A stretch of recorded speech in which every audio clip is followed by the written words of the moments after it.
Hello, I am Ruby Falconer. Today's date is June 29th, 2020, and this is an astrological update from the perspective of Shamanic Egyptian Astrology. As we open this week, our attention is being drawn back to the alignment of the great shift planets, which is Jupiter, Saturn, and Pluto. This energy has been with us all year, and it will continue to be with us throughout the rest of 2020. But as with all things astrological, it ebbs and flows a bit. And over the last few weeks, it's been ebbing a bit, but it's been intensifying as we've moved through June. And what's happening is Jupiter and Pluto are coming into exact conjunction. They're there today. They will be tomorrow as well. They've been on the same degree for the last couple of weeks and will continue on the same degree for the next 10 days or so. So that energy between these two is really amped up right now. And Jupiter is the principle of expansion. Anything it comes in contact with, it expands. Pluto is the energy of death and rebirth. And so we have seen a parallel with an increase in COVID-19 cases. Our collective attention was on COVID-19. It moved towards issues around systemic racism. And now, although that certainly has not gone away, people are concerned once again about the upsurge of COVID-19 cases across the country and really around the world. And that is astrologically reflected by the energy of Jupiter and Pluto. I mean, simply speaking, Pluto's the god of death. He's the lord of the underworld. Jupiter is the energy of the new king. It expands. The energy of death and rebirth is being expanded right now. And we also have Saturn this week will be moving back into Capricorn. All three of these planets, Jupiter, Pluto, and Saturn, are retrograde. Saturn has been in Aquarius since March 21st. And it is on Wednesday, July 1st, it will be retrograding back into Capricorn. So we will once again have all three of the great shift planets in the sign Capricorn. And so our attention once again is on this energy around the container of our society being deconstructed, being dismantled, things being uncertain once again, concerns about whether are we going to have to shut things down, how can we reopen, what's this going to look like, all of that stuff is back. So basically the energies that we had in March and April that and May that slowed down a little bit as we went into the last half of May and the first half of June, it's very much back. And that's a reflection of what's going on astrologically. Now, we also have this week, we have some energy with having to do with Mars having moved into Aries. And I spoke into this a little bit last week, but I'll speak into it just a little bit more right now. Mars is the warrior king.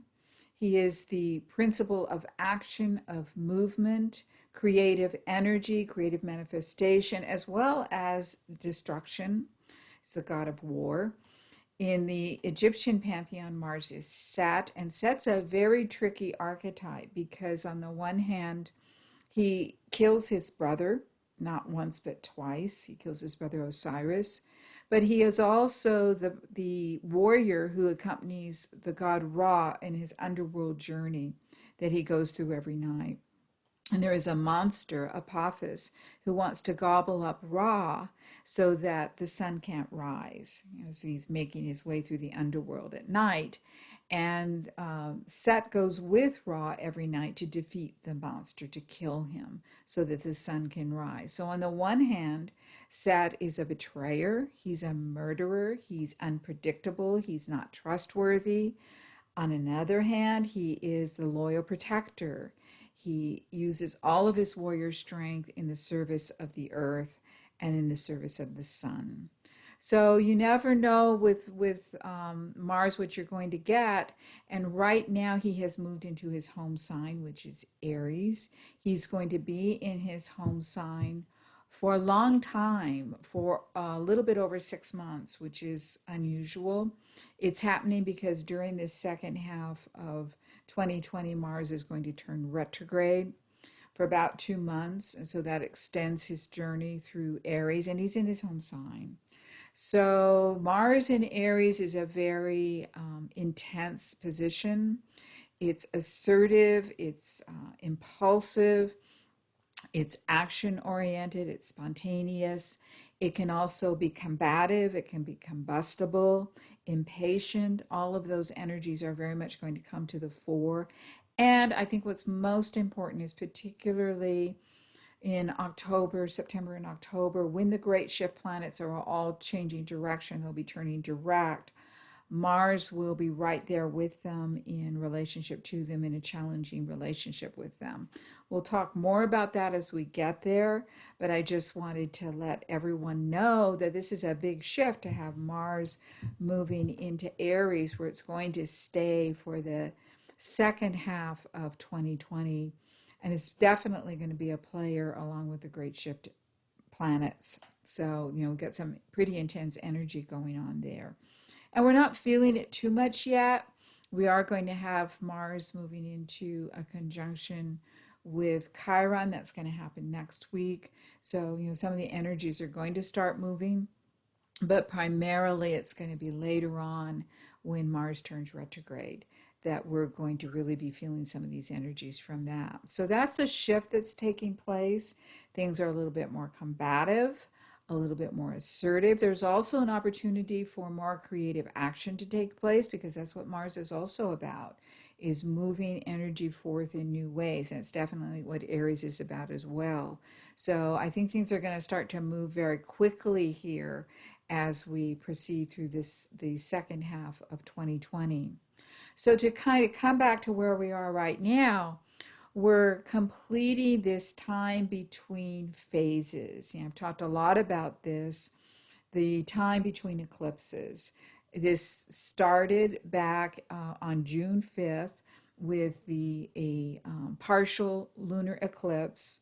And then we had an annular eclipse, and now we're going to be coming up on the weekend, on the night of July 4th and July 5th, we're going to have another partial lunar eclipse. And what this means is we're going to be exiting the tunnel between time, so to speak. We've been on this month-long journey between the worlds, and we've been moving through the underworld. And moving through, I've called it a tunnel, I've called it a birth canal, a portal between worlds. We're getting close to the end of the tunnel, so to speak, and we should be able to see the light at the end of the tunnel, and we're going to be exiting soon and beginning a new phase of experience, a new phase of development, a new process that will take place from July 5th and will extend all the way until mid-December. So a whole new phase of experience is going to be upcoming here, and we don't yet know what it's going to be or what it's going to be like. We'll find out when we exit the tunnel. But hopefully all of us, all of you, have been looking at what it is that you want to release during this time, so that you don't take it with you into the new phase of experience. And so what I would like to do for our journey today is I would like to offer a journey with two of these archetypes that are very strong this week. One is Saturn, who is Sobek in the Egyptian pantheon, and the other one is the Egyptian archetype, or the Egyptian Neter, as they're called, who is most associated with the sign Capricorn, and that's Khnum. You know, with Saturn, who rules Capricorn, moving back into its home sign, it once again intensifies this great shift energy. And it also brings back a kind of a constricting realization that the systems that we have in place are not up to the job, so to speak. They're not giving us what we need and what we want individually and also as a collective. And so they need to be dismantled. They need to be transformed. They need to die, and they need to be reborn. And so it's going to intensify our awareness of this. And because all three of these planets are retrograde, what happens when things are retrograde is there's not forward movement, but we kind of really become aware of what needs to happen. So there's some frustration, some annoyance, some irritation, particularly if we're attempting to continue business as usual. We also have Mercury retrograde right now in Cancer. And so that also, whenever Mercury's retrograde, communication is often difficult. It's hard to move forward when there's a lot of planets retrograde. And we do have, in addition to Mercury retrograde, Venus is now direct. So, that's taken place. Venus is directing the sign Gemini, but we have Jupiter, we have Saturn, we have Neptune, and we have Pluto in addition to Mercury. So we have 5 planets retrograde right now, and all 3 of the great shift planets are retrograde. So while it may feel like things sort of pull back when things are retrograde, it's not as much forward movement. It's a time for contemplation. It's a time for introspection. It's a time for looking at what's not working. But we also have to look at what's not working. So there's some of the frustration around things not happening for us. And with this alignment between Jupiter and Pluto, what we're seeing is this upsurge in something that a lot of us hoped we were leaving behind. My feeling about it was, that we were going to start to adapt to what is. But I don't think we've done that. We haven't done a very good job of adapting to what is. And so we've tried to go back to the old normal, which isn't working. And so it becomes very clear that what is that the systems that we're currently living with are not working and they must be dismantled. Now, that's what the sign Capricorn is all about. It's about the structures, the container of society. All of the signs of the zodiac grow out of one another. And Capricorn comes in the second half of that wheel, which is the development of the collective. And Capricorn is about the structures of society and also the enforcement of the rules of society. So it's about the courts, it's about the police. It's definitely about the police. And it's about all of the rules of society that we live with. And the thing about Capricorn is sometimes we get in a place with this sign, and those of you who have Capricorn energy in your chart, you might know what I'm talking about. And sometimes there's a tendency to want to hang on to the structure that exists because it feels safe. And the more that we do that, the more restrictive and limiting it starts to feel, because it's meant to grow and change and transform. It's meant to die and be reborn many, many times.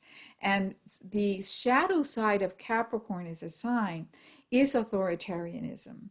That's when we hold on to structures because they exist, not because they're useful anymore, but because they exist. It's the way we've always done it. So we're going to keep doing it that way. This is how it has to be, whether it's working or not. And so what happens with that is we're no longer paying attention to the changing needs of that which the container is holding. We're putting our attention on the container itself and wanting to keep it in place. And when that happens, it's problematic. Now, in the planet Saturn, which rules Capricorn, and Saturn is active right now, it's moving back on Wednesday into its own sign, having left Aquarius. It will leave Aquarius on Wednesday. And also Capricorn itself, which is ruled by Saturn, we're very much in this place around structure, rules, what works, what doesn't work, what rules do we need? Do we need to make a rule that everybody has to wear a mask? Can we leave it up to individual choice? What happens if we have that rule? What rules do we need? How do the rules need to change in order to better support changing needs of the society itself, changing needs of individuals? The substance that container is holding is changing. So how do we change the rules? So that's very much at the forefront of our collective consciousness at this moment. And so in this journey, I would like to introduce everyone to the Egyptian netter aligned with Saturn, who is Sobek. Sobek is the old king. And the thing about the old king is he's wise, he knows what he's doing, he's been around the block a time or two, but he doesn't want to give up his power. He has this tendency to hang on. It's what Saturn does. Saturn is the principle of constriction, to hang on even when it's time for something new to happen. Even when it's time for new energy of the young king, which is Jupiter, to come in, Saturn, the old king, will tend to hang on and not want to let that happen. So that energy is present in our awareness, in our consciousness right now. And there's things that he has to inform us. Now, when we're in a Saturn transit, certainly the movement of Saturn from one sign to another is Saturn energy. It's a Saturn transit. We tend to feel constricted. It's like we want to look to the left, we want to look to the right, we want to look up, we want to look down. He's not letting us. It's like he's got our head in a vice and he's not going to let us look anywhere except at the issue itself. I often think of Saturn, if you know the tarot deck, I mean, he's not always aligned with this, but I think of him as the hermit. The hermit in the tarot deck is often shown as an old man who holds a lantern.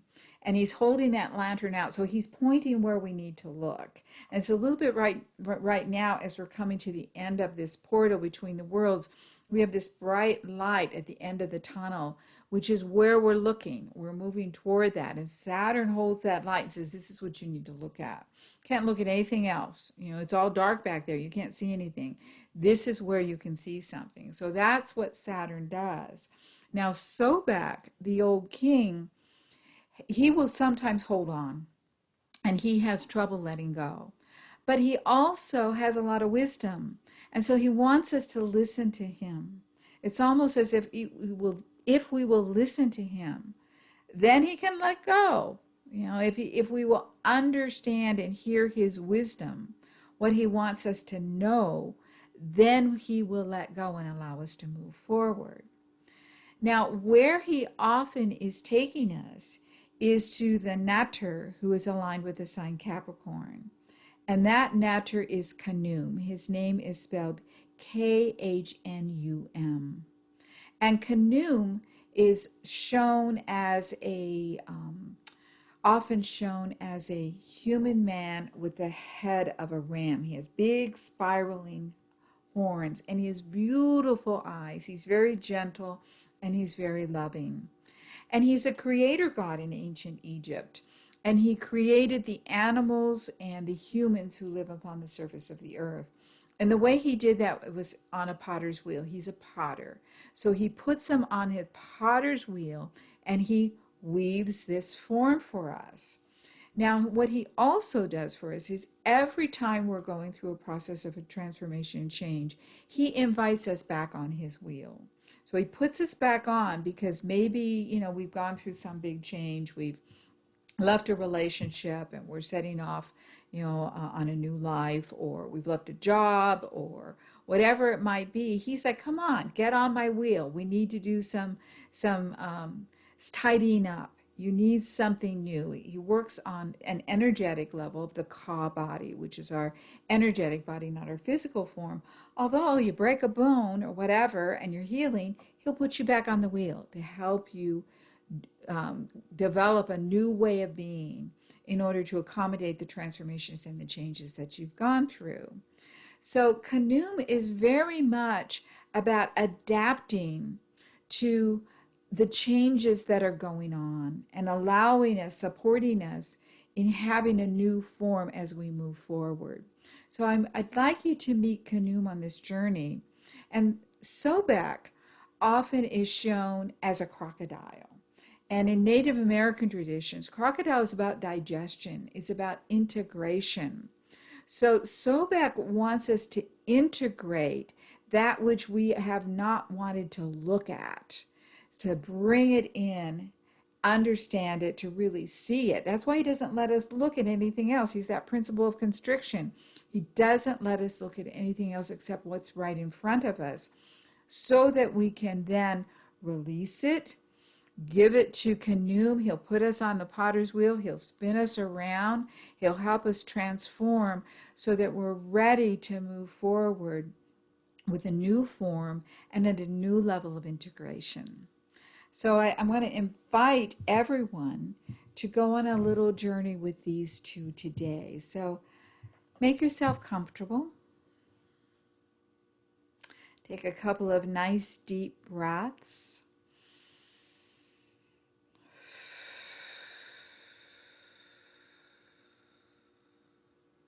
And another. Dropping down into your body. Letting go of resistance.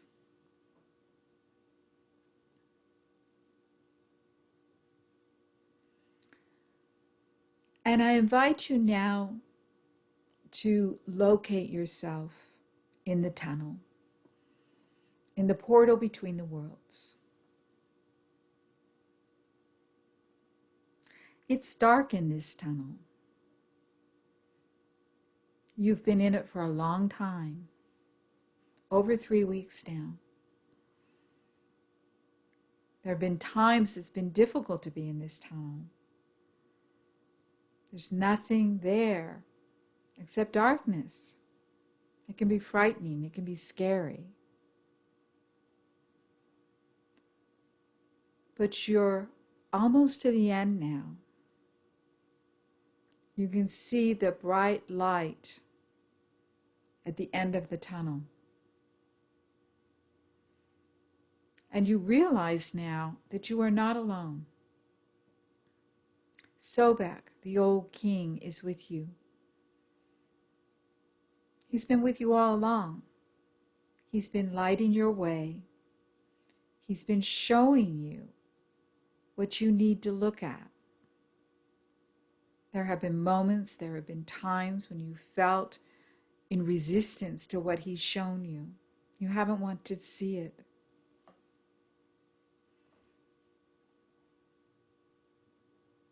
But he stayed with you. He's kept you safe while you've moved through this tunnel. And he's relentless in his insistence that you look at what it is that's time to change within your life, within your psyche, your emotions, your feelings, who you are, how you present yourself in the world, what needs to shift. I'm going to be quiet for a minute or two and let you talk to Sobek. Listen to him as he shows you, tells you, shares with you what it is you're letting go of, what it is that has to shift. Allow him to shed light on it. Be with him. Feel his restriction. He won't let you go. Not until you see it and own it fully. Whatever it is that's no longer working, whatever is part of your container that has to be dismantled, that has to be dropped, destroyed, released, let go. Nice deep breath. Sobek will show you with words, with pictures, images, memories, colors. Go on a journey now with the old King Sobek and allow him to show you what it is you're releasing.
Sobek shifts his lantern now, and the light falls upon a new figure. This is Khnum, the ram-headed god with the spiral horns and the beautiful brown eyes. He looks at you with love, and he extends a hand to you, and he invites you to step onto his potter's wheel.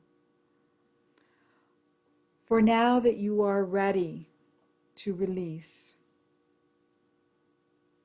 now that you are almost at the end of this tunnel, this portal, ready to step out into a new phase of experience, it is time to allow him to dissolve away that which no longer serves you and build a new Ka body. So if you are willing, step onto his potter's wheel, and you will very slowly feel yourself begin to revolve around. You will not feel dizzy. You are safe. Close your eyes. You do not need to know exactly what is being removed. Simply allow it to happen. And as it is dissolved away, feel your new Ka body being formed by Khnum, the great creator god of ancient Egypt. Nice deep breath. Allow Khnum to do his work.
The wheel is slowing down now. Slowing down to a stop.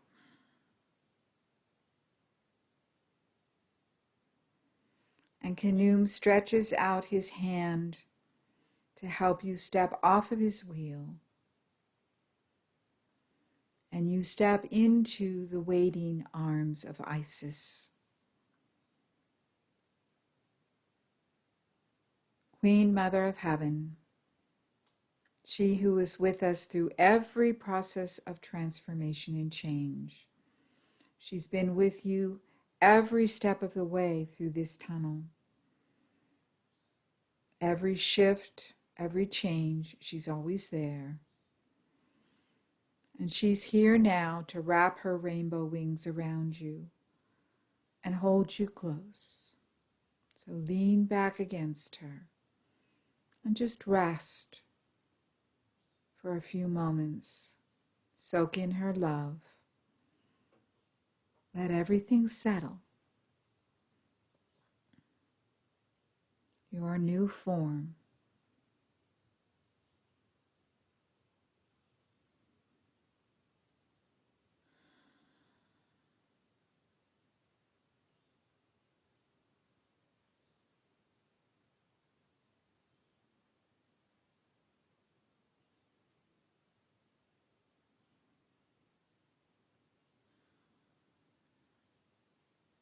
Nice deep breaths.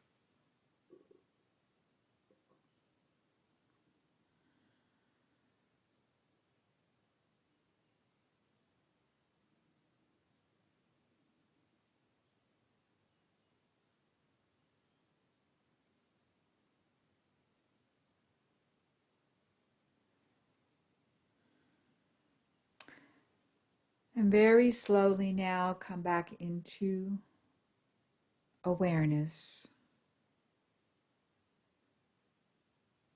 You are almost to the end of the tunnel. You can see the light.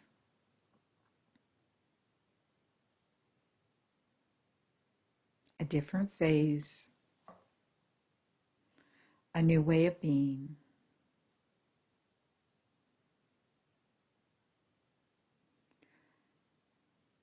We are all cells in the body of the collective. We are all cells on the body of Gaia, our planet. As we do our work, as we make our changes, so too does our planet.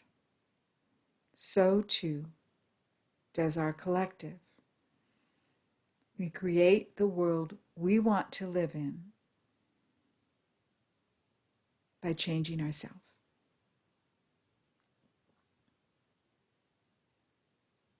So look to that light.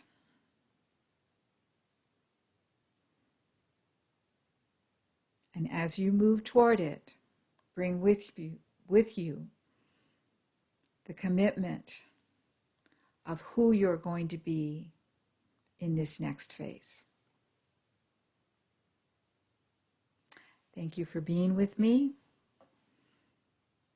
and I will see you on the other side of the tunnel.